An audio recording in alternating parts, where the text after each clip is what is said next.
దేవ నాయనమ్మ బలవంతంతో ఇక మా కూరగాయల మార్కెట్‌కి దేవ మిథునను కలిపి తీసుకెళ్తాడు.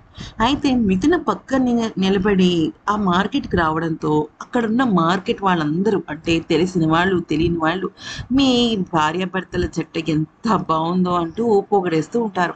అయితే ఒక కూరగాయలు అమ్మే ఆ పెద్దావిడ అంటుంది, "బాబు దేవా నీ వల్లే నా కొడుకు బ్రతికి బట్టకట్టాడు. హాస్పిటల్ నుంచి సేఫ్‌గా ఇంటికి బయటపడ్డాడు" అని చెప్పేసి చెప్తుందనమాట. దానికి చాలా హ్యాపీ ఫీల్ అవుతాడు దేవ. మిథున కూడా హ్యాపీగా ఫీల్ అవుతుంది.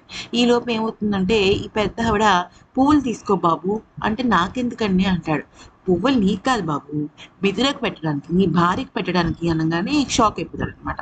ఒకవేళ పెట్టలేదనుకోండి అప్పుడేమవుతుంది మిథున వెళ్ళి దేవ వాళ్ళ బామ్మగారితో చెప్తుంది.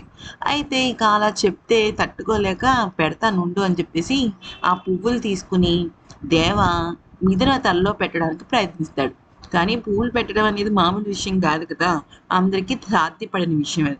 ఇక పువ్వులు ఎలాగోలా కష్టపడి పెట్టి విసుక్కుంటూ, తిట్టుకుంటూ మొత్తానికి పూలైతే బాగానే పెడతాడు. ఈలోపు భాను వచ్చి "ఏంటిదంతా? ఈ దీనికి నువ్వు పూలు పెట్టడం ఏంటి?" అంటూ మాట్లాడుతూ ఉంటుంది. కానీ మిథున మాత్రం ఇంకా వెర్రెక్కిస్తుందనమాట.